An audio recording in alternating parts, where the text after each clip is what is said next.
And action. I'm Taylor Kennedy, and I did an interview with Dr. Joel Silverman in the entomological department of NC State University.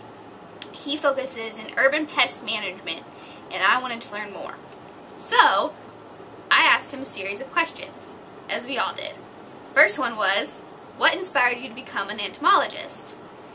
He said that as a kid he was interested in the outdoors, and he fished, and he played in lakes and rivers, and turned over rocks, and picked up bugs, and he loved animals, and he loved learning about animals, so he really wanted to learn more about them. He said he didn't know he wanted to be an entomologist at that point, but he said that's what made him interested in bugs.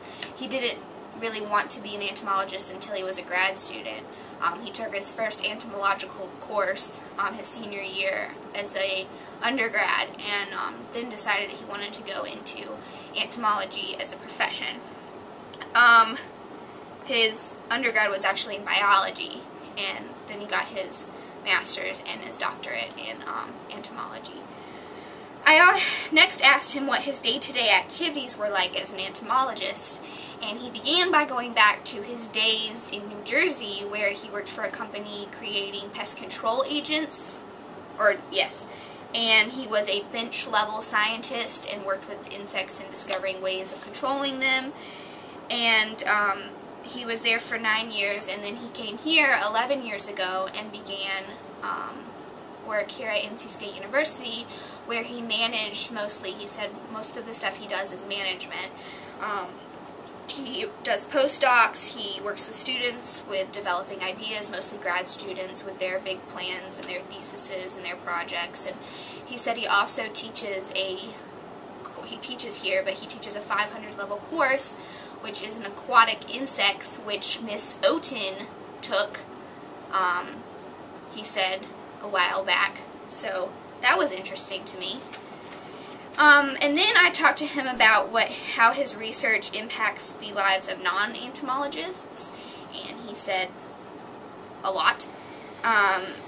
He developed products for pest control back when he worked in New Jersey, and that obviously helps non-entomologists with controlling urban pests that get inside of their homes, such as the Argentine ant, which is the ant that he actually works on here at NC State, and he focuses on their habits and the way they live, and how they're kind of taking over in America. They are very widespread in California, and they're in here in in North Carolina, and how it's taking over native species, and they don't really have a predator.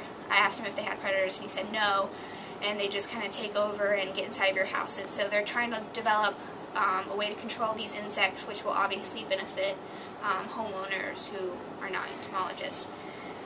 I asked him how he thought non-entomologists viewed entomologists, which was a big pause. I don't know if he was offended, but he said he didn't really know how they viewed him. I offered the suggestion of maybe quirky. And he said, yes, he's heard that as well, that they are quirky and a little crazy, but he didn't hear that directly to him, so that makes sense. Directly about him, right?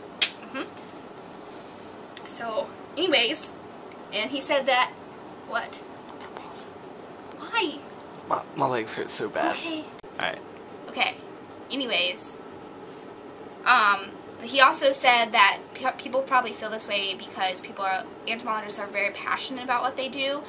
So, it's more passion than just being psycho or crazy. It's like crazy. Crazy's better. Not psycho. No one's psycho. I would just cut this all out. Okay, anyways, passionate. He said they're passionate. That's all that really matters. So, we'll just cut that all.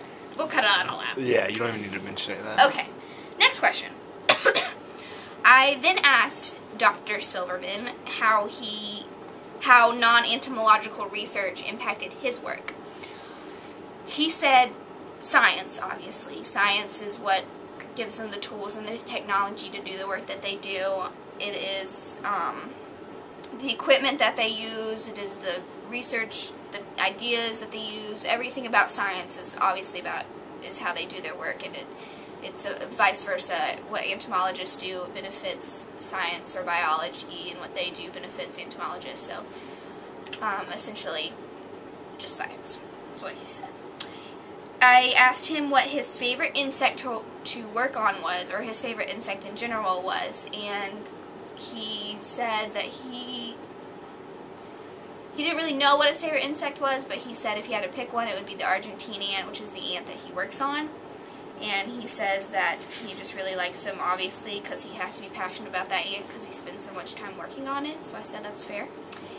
I then asked him why he chose urban entomology of all the different types of entomology or focuses, because he's in urban pest management, and his answer was slightly surprising. He said as a grad student he picked it mainly because he knew that there would be more job opportunities in that field of entomology, so he wanted to go into urban pest control because he knew that that would guarantee him a job pretty much. He also said because he grew up in a suburban area, he really liked being in the suburban area. He didn't want to go out into the rural area and work there, so he said that he might as well work in urban pest management and get to stay where he was. And the last question I asked him was what he found most enjoyable about his job, and the one thing he said was he got to learn something new every day, which is very, very important.